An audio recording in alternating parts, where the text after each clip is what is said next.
تو بات کیا ہے کہ ایک بندہ جو ہمارے فرقے سے وابستہ نہیں ہے وہ کلمہ گو ہونے کے باوجود سور سے بھی زیادہ ناپاک ہے، اور ان کی اذان کا بھی احترام نہیں کیا جائے گا. کیوں؟ اذان بدلی ہوئی ہے؟ نہیں نا. یہ ہے یہ بات.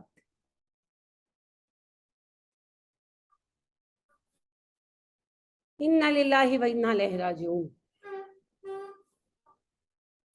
تو یہ ہے وقالت الیہود لیست النصارى علی شیء وقالت النصارى لیست الیہود علی شیء وهم یتلون الکتاب. کتاب پڑھ کر تمہارا یہ حال ہے، ایک دوسرے کو کافر کہتے ہو، جب کتاب ایک ہے. وہ اقبال کہتے ہیں نا، ایک ہی سب کا نبی، دین بھی ایمان بھی ایک، حرم پاک بھی اللہ بھی قرآن بھی ایک، منفعت ایک ہے اس قوم کی نقصان بھی ایک، کچھ بڑی بات تھی ہوتے جو مسلمان بھی ایک. فرقہ بندی ہے کہیں اور کہیں ذاتے ہیں، کیا زمانے میں پنپنے کی یہی بات ہے. صوبائی لیول پر ہم نفرتیں کر رہے ہیں، بلوچ سندھی. ابھی صبح میں گئی ہوئی تھی ایک میٹنگ کے لیے، ایک خاتون ماشاءاللہ ان کا ایک سیٹ اپ ہے، تو میں ان سے اسی سلسلے میں بات کرنے گئی تھی. تو انہوں نے مجھے کہا کہ بتا رہی تھی وہ اپنے ایکسپیرینس کہ ان کے بیٹے ہیں وہ سندھ گئے، اندرون سندھ. تو کہتے ہیں کہ اندرون سندھ تو انسان جانوروں کے لیول پر رہ رہے ہیں، نہ انہیں بات کرنے کا پتا ہے، نہ انہیں رہنے کا پتا ہے. بچے ننگے پڑے ہوئے، ان کے پاس کپڑے ہی نہیں ہے نا. سیلاب کے علاوہ اپارٹ فرام دا سیلاب، اپارٹ فرام دا فلڈ، وہ تو مزارے ہیں، وہ تو غلام ہیں.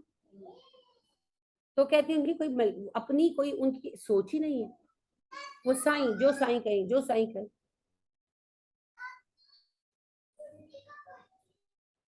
تو یہ مینٹیلٹی ہے.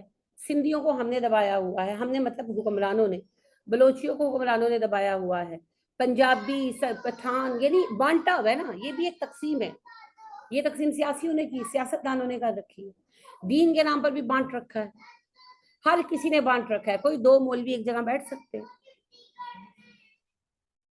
قائد اعظم محمد علی جناح کی جب تحریک چل رہی تھی، اپنی زور پر تھی مسلم لیگ کی تحریک، تو ان کے پاس علماء کا وفد آیا، اور وہ یہ کہنے لگے، اور یہ واقعہ ہے، یہ کہانی نہیں میں سنا رہی. وہ کہنے لگے کہ ہم چاہتے ہیں اتنا بڑا ہجوم ہوتا ہے تو نماز قائم کی جائے. جلسہ جب ہو مسلم لیگ کا تو بڑی گیدرنگ ہوتی ہے، تو نماز قائم کی جائے، جس نماز کا ٹائم آ جائے جماعت سے نماز پڑھائی جائے. جنہوں نے کہا جی بالکل کوئی بات نہیں، آپ ڈیسائیڈ کر کے بتا دیں کہ کون پڑھائے گا. اور جنا اٹھ کر چلے گئے گھنٹے کا ٹائم دے کر. گھنٹہ گزر گیا، یہ ڈیسائیڈ نہیں ہو سکا کہ امامت کون کرائے گا. آپ میری بات سمجھ رہے ہیں؟ لہٰذا انہوں نے کہا جی ہم آپ کو بتائیں گے، اور پاکستان بن گیا. جناب بیچارے مر گئے، کبھی یہ نہیں کوئی بتا سکا کہ کون ایک بندہ جماعت کرا سکتا. اگر لوگ مدرسوں سے بھاگتے ہیں، اگر لوگ علماء کو، مولویوں کو ناپسند کرتے ہیں، تو اس میں ہماری بھی غلطیاں. میں خود بڑی بد دل ہوں، میں خود بڑی بد دل ہوں، اور میرا یہ ماننا ہے، اور یہ میرا مسلسل تجربہ ہے. یونیورسٹی کے پڑھے ہوئے لوگ بہت اچھے ہیں کام کرنے کے لیے، مدرسوں کے پڑھے ہوئے لوگ بہت تنگ کرتے ہیں. یہ میرا اپنا تجربہ. ان میں ایتھکس بہت کم ہوتے ہیں، ان کی زبان اچھی نہیں ہوتی، ان کی ڈیلنگز اچھی نہیں ہوتی. سیریسلی.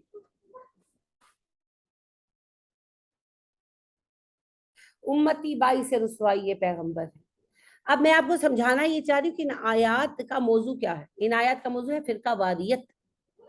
اسی فرقہ واریت نے یہودیوں کو گرایا، اسی فرقہ واریت نے ہمیں ذلیل کرا رکھا. کیونکہ اللہ کے ہاں تو دین ایک ہے بھائی، اسلام.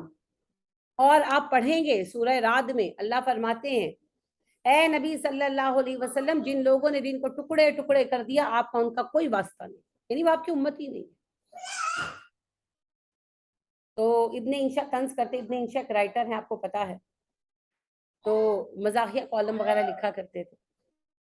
تو وہ کہتے ہیں دائرہ، ایک ان کی کتاب ہے، اس میں وہ خط دائرہ وغیرہ کی انہوں نے مزاحیہ جو ہے نا وہ ڈیفینیشن دی ہوئی ہیں. تو وہ کہتے ہیں دائرہ گول ہوتا ہے، اس کا کوئی زاویہ نہیں ہوتا.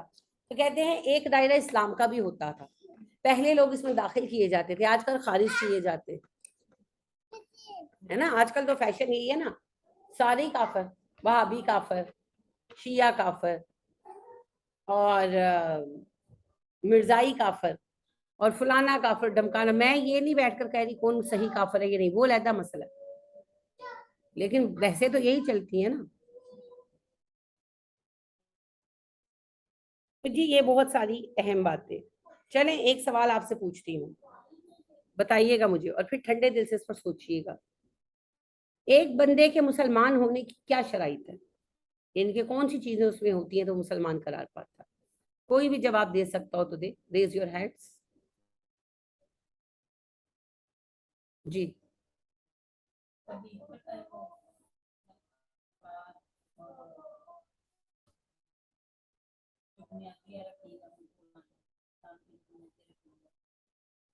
جی عائشہ آپ کیا کہتی ہیں؟ یہ توحید سب سے پہلے صرف اللہ تعالیٰ سے مانگنا، اللہ کے واحد ہونے پہ یقین، اور پھر وہی نماز، زکوٰۃ، روزہ جو ہیں بیسک پلرز. عفت آپ کیا کہتے ہیں؟ جی میم یہی کہ اللہ پہ ایمان، رسولوں پہ، اور پھر عالم غیب پہ اور تقدیر پہ، اور اس کے بعد پھر ارکان اسلام جو ہیں ان کا ادا کرنا اور نیک عمل کرنا. اچھا دو چیزیں اور میرے نبی یہاں صلی کلیئر اللہ علیہ کیجیے. وسلم ایمان لانا پر. اور بات ہے اور پریکٹسنگ مسلم ہونا اور بات ہے. جی حدیث جبریل میں آپ کو سنا چکی کئی بار. جبرائیل علیہ السلام انسانی شکل میں آئے اور انہوں نے پوچھا ایمان کیا ہے؟ تو آپ نے کہا اللہ پر ایمان لانا، رسولوں پر ایمان لانا، فرشتوں پر ایمان لانا، کتابوں پر ایمان لانا، آخرت پر ایمان لانا، اور اچھی بری تقدیر پر ایمان لانا. جو ان 6 چیزوں پر ایمان لے آیا اور ان کا انکاری نہیں ہے وہ مسلمان ہے، چاہے کسی کو اچھا لگے چاہے کسی کو برا لگے. کیا شیعہ اللہ کو ایک نہیں مانتے؟ مانتے ہیں. کیا شیعہ نبی صلی اللہ علیہ وسلم کو رسول نہیں مانتے؟ مانتے ہیں جی، مانتے ہیں، مانتے ہیں. بیچ میں چھوٹے چھوٹے گروپ ہیں جو گندے ہیں، لیکن میں میجورٹی کی بات کر رہی ہوں، میں ایک دو لوگوں کی بات نہیں کر رہی. ٹھیک ہے. کیا وہ قرآن کو اللہ کی کتاب مانتے ہیں کہ نہیں مانتے؟ مانتے ہیں. کیا وہ قیامت اچھا فرشتوں کو مانتے ہیں کہ نہیں مانتے؟ نہیں مانتے؟ مانتے ہیں. ہاں تو پھر سب نیگیٹو کیوں ہلایا؟ اچھا آخرت کو مانتے ہیں کہ نہیں مانتے؟ تقدیر کو مانتے ہیں کہ نہیں مانتے؟ تو پھر آپ انہیں کافر کیسے قرار دے سکتے؟ آپ کا لو ہے، ایک سیکٹ اور ہے، مگر میں کہوں گی تو مجھ پہ آپ فتوا لگوا دیں. یعنی آپ تو نہیں لگا دیں گے، جو سنے گا وہ لگا دے گا. یہ 6 چیزیں جس میں پائی گئیں وہ مومن ہے، چاہے مجھے اتنا برا لگے کہ میں مینار پاکستان پہ چڑھ کے چھال ہی کیوں نہ مار دوں، وہ مومن ہے جس نے اللہ کو ایک مانا، جس نے رسولوں کی تصدیق کی ساروں کی، جس نے ساری کتابوں کی تصدیق کی، جس نے فرشتوں کی تصدیق کی، جو قیامت پر ایمان لایا اور جو اچھی بری تقدیر پر ایمان لایا، وہ مومن ہے. اب اس کے بعد نیکسٹ اسٹیج آتی ہے کہ وہ کیسا مومن ہے، عمل بھی کرتا ہے کہ خالی زبانی کلامی مومن ہے، وہ درجوں کی بات ہے. اس میں پھر اسلام کیا ہے؟ اسلام کا مطلب یہ ہے کہ ہمیں کم از کم کتنا کام کرنا چاہیے کہ ہم جنت پا سکیں. وہ ہے جی توحید، نماز، روزہ، حج، زکوٰۃ، یہ لیسٹ ہے، یہ کم از کم ہے. لہٰذا ایک صحابی بھی ہے نا نبی صلی اللہ علیہ وسلم کے پاس، کہنے لگے کہ اسلام کیا ہے؟ اللہ کے نبی صلی اللہ علیہ وسلم اسلام کیا ہے؟ آپ نے کہا تم اللہ کے ساتھ شریک نہ ٹھہرو. انہوں نے کہا کچھ اور؟ آپ صلی اللہ علیہ وسلم نے فرمایا 5 نمازیں دن میں ادا کرو. وہ کہنے لگے اور؟ آپ نے کہا بس فرض اتنی ہے، اگر تم اپنی مرضی سے کچھ کرو تمہاری خوشی ہے. وہ کہنے لگے اس کے بعد آپ نے کہا روزہ، رمضان کے روزے فرض ہیں. وہ کہنے لگے اور؟ آپ نے کہا فرض صرف رمضان ہے، باقی تمہاری مرضی، کچھ کرنا چاہو تو کر لو. وہ کہنے لگے اچھا جی اس کے بعد آپ نے کہا اپنے مال پر اگر صاحب نصاب ہو تو 2.5% کی شرح سے سالانہ زکوٰۃ ادا کرو. وہ کہنے لگے اور؟ آپ صلی اللہ علیہ وسلم نے فرمایا فرض صرف یہی ہے، ایکسٹرا کرنا چاہو تمہاری مرضی ہے. انہوں نے کہا جی اس کے بعد آپ نے کہا اگر تمہارے پاس سفر کے پیسے ہوں تو حج کرو ایک بار. وہ کہنے لگے اور؟ آپ نے فرمایا فرض ایک بار حج کرنا ہے، باقی تمہاری مرضی ہے، ایکسٹرا کرو تو کرو، نہ کرو تو نہ کرو. وہ صاحب چل پڑے اور وہ کہتے جا رہے تھے، بار بار ریپیٹ کر رہے تھے اللہ کی قسم نہ میں کمی کروں گا اس میں نہ زیادتی، نہ میں کمی کروں گا اس میں نہ میں زیادتی. آپ نے فرمایا لوگوں اگر یہ بندہ سچ کہہ رہا ہے تو یہ جنتی. یہ 33% مارکس ہیں. پھر اب اعلیٰ درجوں کے لیے جو کوششیں کرنی ہے وہ انسان کرے، لیکن جس نے پہلی 6 چیزوں کو مان لیا وہ مومن ہے. ہاں اب مومن ہونے کے بعد وہ فاسق ہے، بے نمازی ہے، روزہ کھانے والا ہے، وہ پھر علیحدہ معاملے. دیکھیں کفر اور گناہ گاری میں فرق ہوتا ہے نا. دیکھیں میں آپ کو سمجھاتی ہوں. ایک بندہ بھارت کے ساتھ مل کر پاکستان کے خلاف سازش کرے وہ غدار ہے. ایک بندہ پاکستان کا غدار نہیں ہے مگر وہ ڈاکو ہے یا وہ چور ہے یا وہ ملاوٹ کرتا ہے منافع خور ہے, اب آپ اسے غدار قرار نہیں دے سکتے, وہ مجرم ہے وہ پاکستانی. فرق ہے نا دونوں میں. بالکل اسی طرح ایک بندہ نے کہا میں ہوں تو مسلمان, میں نہیں مانتا فرشتوں کو, وہ کافر ہو گیا, چاہے وہ کہے کہ میں مسلمان ہوں, وہ کافر ہو گیا. ایک بندہ اٹھ کر کہتا ہے میں رسولوں کو نہیں مانتا, کوئی رسالت وسالت کوئی کتاب نہیں آتی, کافر ہو گیا. ٹھیک ہے, جس نے سب کچھ مانا اور پھر اللہ کے ساتھ شریک بنائے وہ مشرک ہو گیا. جس نے نہ اللہ کے ساتھ کسی کو شریک بنایا اور نہ کسی چیز کا انکار کیا, اب وہ مومن ہے وہ مومن. اب وہ مومن کی کون سی کیٹیگری میں ہے وہ الگ بات ہے. وہ ایک اچھا مومن ہے, وہ ایک برا مومن ہے, وہ ایک بہترین مومن ہے. یہ تو درجے ہے نا. پھر دیکھو مومنوں میں فاسق ہیں کہ نہیں ہے نا, پھر مومنوں میں متقی ہیں, پھر مومن میں محسنین ہے. تو فاسق سے لے کر محسنین تک درجے درجے.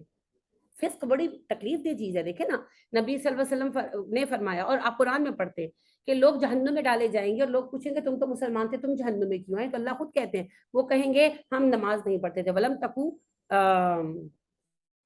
آیت میرے ذہن میں اٹک گئی ہے, ہم نماز نہیں پڑھتے تھے, ولم نکو من المصلین, ہم نمازیوں میں نہیں تھے, ہم نماز نہیں پڑھتے تھے.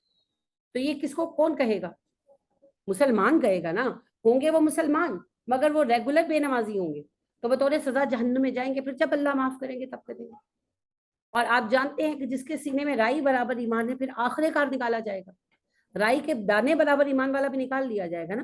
تو ایمان اور چیز ہے, عمل اور چیز ہے, ایمان ایک چیز ہے, ارکان میں اسلام دوسری چیز ہے. ایک چیز ہے ایمان, ایمان کے عقیدے ہوتے ہیں, عقائد ہوتے ہیں, اور وہ عقائد آپ نے دیکھ لیے 6 ہیں, توحید, رسالت, فرشتے, کتابیں, آخرت اور اچھی بری تقدیر.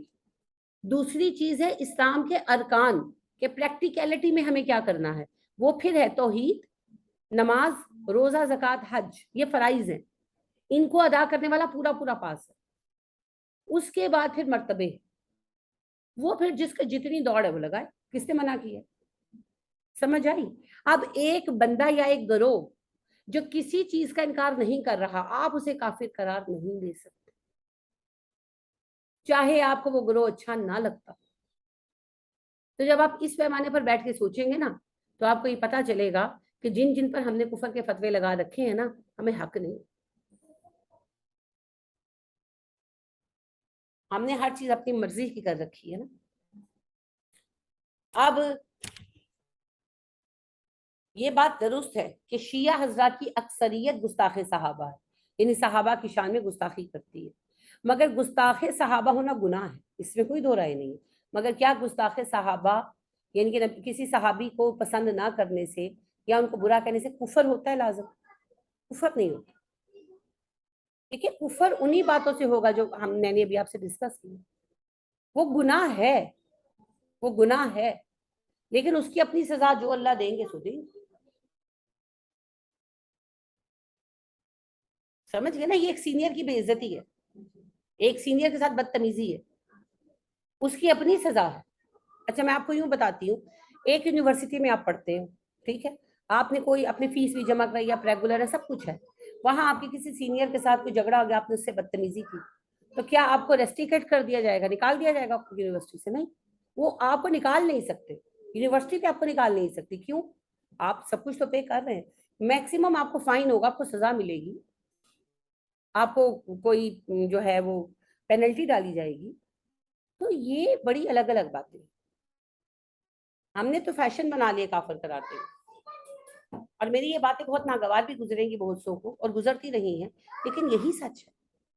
جب کوئی ان 6 عقیدوں میں سے ایک کا انکار کرے گا تب وہ کافر قرار پائے گا. ہاں, شیعوں کا ایک گروہ ایسا ہے جو قرآن کو صحیح نہیں مانتا, وہ کہتے ہیں اس کے 10 پارے ضائع ہو گئے, جو یہ عقیدہ رکھے وہ کافر. پھر شیعوں کا ایک گروہ ہے جو زکوٰۃ کا انکار کرتا ہے, سارے شیعہ نہیں, ایک گروہ. اب جو کہتے ہیں زکوٰۃ اسلام میں فرض نہیں ہے وہ کافر ہے. یہ تو دیکھنا پڑے گا. تو مسئلہ یہ ہے کہ لوگ جو ہیں ایک دوسرے کو کافر قرار دیتے ہیں, اسی طرح جیسے یہود نے قرار دیا. یہ آیت فرقہ واریت پر ہے. فرقہ واریت وہ لعنت ہے جو کسی قوم کو کبھی پنپنے نہیں دیتی. جب تک ہم ایک مٹھ نہیں ہوں گے تب تک ہم غالب نہیں آئیں گے. کوئی اتفاق میں برکت یاد ہے نا؟ جی عائشہ آپ کچھ کہنا چاہ رہی ہیں. جی میں یہ کہنا چاہ رہی ہوں کہ اس طرح کرائٹیریا تو ایک طرح سے بڑا اوپن ہو گیا، وائڈ ہو گیا نا، یعنی کہ تو کیونکہ وہی ہے جیسے آپ نے خود بتایا ابھی کہ اس طرح تو سب لوگ کہتے ہیں نا، جس کو ہم کہتے ہیں، جیسے ہم شیعہ کو بھی کافر کہہ دیتے ہیں یا وہ بریلوی کو کافر کہتے ہیں، تو اس طرح تو وہ تو بریلویوں کو ایمان تو کافر سب نہیں کا ہے، کہتے، فرقوں بریلوی پہ بھی. مشرک، بریلوی شرک کی وجہ سے مشرک ہے. بریلویوں کو کوئی کافر نہیں کہتا. بریلوی جو ہیں وہ جی قرآن پڑھانے والوں کو، اہل حدیث کو، سلفیوں کو کافر کہتے ہیں. ان کا یہ فتویٰ غلط ہے. جی بریلویوں کے بارے میں اور فتویٰ صحیح ہے. کیوں صحیح ہے؟ کیونکہ وہ شرک کرتے ہیں. جی یہ شیعہ نا، بھی جو پھر وہ بندے جو ہیں جو کہ علی مولا کہتے ہیں وہ بھی پھر شرک کر رہے ہیں نا، وہ بھی دیکھیں پھر یہ اس میں میں نے بھی آپ سے آ کہا گئے. نا، پرسن ٹو پرسن اور گروہ ٹو گروہ ویری کرتا ہے. جو شیعہ ہیں جی ان کے اندر بھی طرح طرح کے فرقے ہیں، جیسے ہمارے اندر ہیں، یعنی اہل سنت کے اندر ہیں. اب اہل سنت میں شدید مشرک فرقے بھی ہیں، فرقے بھی ہیں، اور شدید موحد فرقے بھی ہیں. تو سارے اہل سنت پر ایک ٹیگ نہیں لگ سکتا. بالکل اسی طرح سارے اہل تشیع پر ایک ٹیگ نہیں لگ سکتا. بڑے بڑے حق پرست علماء بھی ہیں ان کے اندر، اور بڑے بڑے ظالم لوگ بھی ہیں ہمارے لوگوں کی طرح. سو ایک ٹیگ نہیں لگ سکتا. اب علی مولا اگر صرف ایک بطور جملہ کہتے ہیں، جیسے ہمارے یہاں یا رسول اللہ کو لے کر رولا ڈالتے ہیں، اگر یا رسول اللہ ایسے ہی کہا ایک محبت کے اظہار میں، تو اس میں کوئی حرج نہیں ہے. لیکن اگر یہ سوچ کر کہا کہ اللہ کے نبی سن رہے ہیں اور جواب دے رہے ہیں اور حاضر و ناظر ہے، تو شرک ہے. ٹھیک ہے. اب اگر علی مولا ویسے ہی کہا، کیونکہ مولا کے کئی معنی ہیں. مولا کا مطلب تو آزاد کردہ غلام بھی ہوتا ہے، مولا کا مطلب سید اور سردار بھی ہوتا ہے. تو اگر ویسے ہی احتراماً علی مولا کہا تو کوئی حرج نہیں ہے. یہ ایسے ہی ہے جیسے آپ کہتے ہیں حضرت ابو بکر، تو علی مولا وہی جناب علی رضی اللہ تعالیٰ عنہ، اس حد تک کوئی خرابی نہیں ہے. لیکن اگر علی مولا یہ سوچ کر کہا کہ وہ اللہ ہے، پھر شرک ہے، یا وہ حاضر و ناظر ہے، پھر شرک ہے. تو یہ ڈیپینڈ کرتا ہے، کیونکہ جی مولا کا معنی مدد آزاد کردہ غلام بھی، عربی ہاں میں جی، لیکن مولا اس کا کو معنی مدد کے آزاد لیے کردہ بلاتے ہیں غلام نا. بھی. ٹھیک ہے. حضرت سالم مولا ابو حذیفہ، سالم بو حذیفہ کے آزاد کردہ غلام. مولا کا مطلب ساتھی اور دوست بھی ہے، ولی سے ہے نا. اور مولا کا مطلب سرپرست بھی ہے، اور مولا کا مطلب سید بھی ہے، سردار. وہ ٹپیکل سید نہیں، سردار، سر، جناب. عربی میں یہ نہیں معنوں میں آتا ہے. مولا کا معنی پروردگار، یہ عربی میں نہیں ہے، یہ رائج نہیں. یہ ہمارے یہاں بنا ہے، یہ ہمارے ہی شیعوں میں چلتا ہے. لہٰذا اگر آپ ایران ادھر چلے جائیں تو وہ یہ لفظ یوز نہیں کرتے. یہ برے صغیر میں یوز ہوتا ہے، اور اس کو ماننے میں لیا جاتا ہے پروردگار یا رب کے. تو اگر اس معنی میں استعمال کر رہے ہیں تو شرک ہے، کلیئر شرک ہے، کوئی دو رائے نہیں ہے. اور اگر وہ ویسے ہی احتراماً جیسے ہم حضرت ابو بکر کہتے ہیں وہ علی مولا کہہ رہے ہیں، تو کوئی حرج نہیں. دوسری بات یہ ہے، نہ کہیں مولا مگر پکارتے ہیں تو شرک ہے. جیسے میں نے دیکھا، میں کہیں گئی ہوئی تھی تو ان کا بچہ ٹھوکر کھا کے گرا تو کہنے لگی یا علی مدد. اب مولا تو نہیں کہا، مگر یہ شرک ہے، کلیئر شرک ہے. تو شرک کچھ الفاظ ایسے ہیں، ویسے تو اللہ نے ادب سکھایا، آپ نے پڑھا جب اللہ نے کہا یا ایھا الذین آمنوا لا تقولوا راعنا وقولوا انظرنا، کہ وہ باتیں چھوڑ دو جو مشکوک ہو. وہ تو سب سے آسان طریقہ ہے. لیکن ہمارے معاشرے میں جو بگاڑ ابھی پڑا ہوا ہے اس میں یہ بہت مشکل ہے. تو پھر یہ ضرور کیٹاگرائز کرنے کی کوشش کریں، اگلے سے پوچھ لیں، جاننے کی کوشش کریں وہ کوئی لفظ کیوں استعمال کر رہا ہے، کن معنوں میں استعمال کر رہا ہے. ٹھیک ہے. تو بالکل ایسے لوگ جو شرک کر رہے ہیں وہ مشرک ہیں، اور جو لوگ کفر کے ارتکاب کا سبب ہے وہ کافر بھی ہیں. جیسے شیعوں میں، جیسے میں نے آپ کو کہا، ایک پورا گروہ ہے جو زکوٰۃ کا انکار کرتا ہے، اور پورا ایک گروہ ہے جو قرآن کو مکمل نہیں مانتا. تو یہ دونوں ہی گروہ کافر ہیں. تو یہ تو پھر ویری کرے گا. میں تو صرف آپ کو اصول بتا رہی ہوں، اس اصول پر کون پورا اترے گا کون نہیں اترے گا یہ ایک علیحدہ بحث ہے. جی فرزین. جی باجی، میرا کوشچن یہ تھا کہ بہت سارے لوگ ایسے بھی ہوتے ہیں، جیسے فار ایگزامپل جن کو نالج نہیں ہے. فار ایگزامپل بہت غریب لوگ جو پتہ چلا اچھا جی باپ دادا شیعہ تھے، فار ایگزامپل ہم شیعہ کی بات لے لیتے ہیں، اور وہ اسی چیز کو ان کو پتہ ہی نہیں ہے کہ وہ شرک کر رہے ہیں، لیکن جیسے ان کو بتایا جائے، جیسے اب یا علی مدد ہے، ان کو کبھی انہوں نے سوچا بھی نہیں ہوگا، جو بہت، میں سوسائٹی کی بات کر رہی ہوں جو بہت ان ایجوکیٹڈ ہے، تو اللہ پاک نیتوں کے حال جیسے فار ایگزامپل اگر کسی کو پتہ چل جائے اور وہ چھوڑ دے کہ ہاں جی یا علی مدد کہنا، ہم ایک جنرل بات کریں کہ یہ تو شرک ہے، اور اس کو چھوڑ دے، تو نیت کا حساب بھی تو ہے نا، کہ اگر وہ دل سے یہ چیز نہیں سوچتا کہ میں اللہ کو ہی مانتا ہوں اور اللہ کے علاوہ کسی کو نہیں مانتا، تو پہلا کوشچن میرا یہ تھا کہ نیت کا اس میں کیا ہوگا، کہ نیت سے تو وہ اللہ کو ہی ایک مان رہا ہے اور حضرت علی کو نہیں، مطلب فار ایگزامپل ان سے مدد نہیں مانگ رہا، پر منہ سے کیونکہ ان کے بڑے کہتے تھے تو وہ کہہ رہا ہے، تو اس کے ساتھ کیا سبب ہوگا. سیکنڈ میرا کوشچن یہ ہے کہ جو جیسے فار ایگزامپل کرسچنز ہیں، اب کرسچنز میں ظاہر بات ہے وہ کرسچنوں کے گھر میں پیدا ہو گئے اور انہوں نے وہ مسلمان نہیں ہوئے، یا انہوں نے تعلیم نہیں لی، یا وہ اسی چیز پر عمل پیرا رہے، تو اور دنیا میں بھی انہوں نے بڑی غربت کاٹی لیکن اپنا کام بڑی ایمانداری کے ساتھ کیا. تو اب جیسے مسلمانوں کا تو ہم نے یہ کر لیا کہ جی مسلمان وہ ہے جو اللہ کو ایک مانتا ہے، رسول مانتا ہے، رسول کو مانتا ہے اور کتابوں پہ عمل کرتا ہے. تو ان لوگوں کے ساتھ پھر کیا اللہ تعالیٰ کا ہوگا کہ جنہوں نے اپنی زندگی ایمانداری کے ساتھ گزاری، بے شک دوسرے مذہب میں گزاری رہ کے، اور لیکن انہوں نے ایمان نہیں لے کر آئے، تو ان کا کیا ہوگا. یہ میرے دو کوشچنز ہیں بیسیکلی. اچھا، آپ کا پہلا جو سوال یہ ہے کہ کوئی بندہ کوئی جملہ کہتا ہے، جیسے فور ایگزامپل یا علی مدد کہتا ہے، مگر اس کو اس کا میننگ ہی نہیں پتا، تو اس کا کیا معاملہ ہوگا. جی باجی یہ میرا کوشچن ہے. تو اس میں بات یہ ہے، ہماری اکثر چیزیں ایسی ہی ہیں کہ وہ پڑھی گئی اور بڑوں کو پتا نہیں تھا. تو جب تک نیت صحیح ہے، اللہ فضل کریں گے اور معاف کر دیں گے انشاءاللہ. لیکن واقعی اس بندے کو علم نہیں ہونا چاہیے، یہ نہیں کہ نیگلیجنس اختیار کر رکھی ہے، کبھی ٹائم ہی نہیں نکالا. ٹھیک ہے. دوسری بات یعنی کہ بات یہ ہے کہ نیت بالکل صحیح ہو اور واقعی علم حاصل کرنے کا کوئی ذریعہ نہ ہو، تب جا کر تو اور بات ہے. لیکن ایک بس یہ کہ نیگلیجنس ہے، ٹائم ہی نہیں نکال رہے، سب کچھ اویلیبل ہے، پڑھ نہیں رہے، تو وہ پھر باتیں الگ ہو جاتی ہیں اور ان پہ پھر گناہ ہوگا.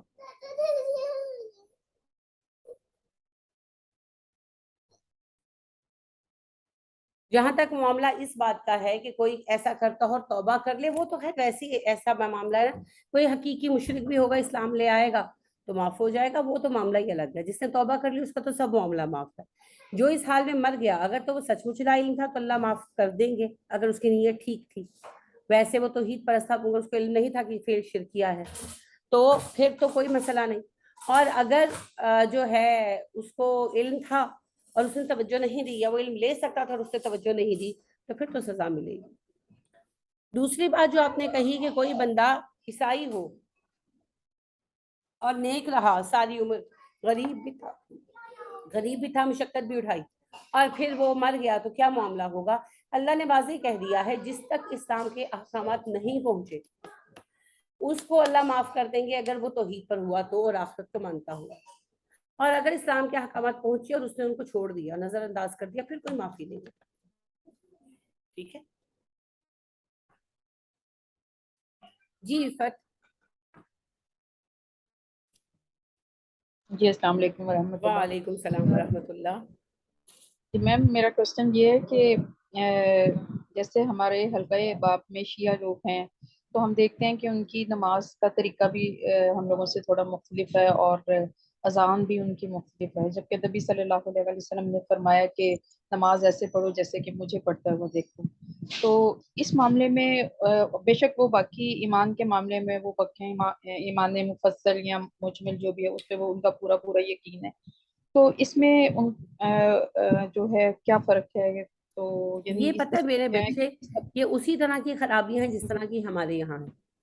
یعنی کہ ہم لوگوں نے اپنی اپنی رسمیں بنا رکھی ہیں، انہوں نے بھی بنا رکھی ہیں. یہ سب گناہ کے کام ہیں، سب فسق ہیں، بدعتیں ہیں، اور بدعتوں کی وجہ سے بخشش رک جائے گی، یہ بھی سچ ہے. جیسے فور ایگزامپل کربلا کی زمین پہ سجدہ کرنا، وہ مٹی رکھتے ہیں کربلا کی، اس پہ سجدے کرتے ہیں، تو یہ سب بدعتیں ہیں، سب گناہ کے کام ہیں. اور یہ گناہ ایسے ہیں جو جہنم میں لے کر جائیں گے. لیکن اس کے باوجود اگر وہ موحد ہیں تو وہ موحد ہیں. اگر وہ اللہ کو ایک مانتے ہیں اور شرک نہیں کرتے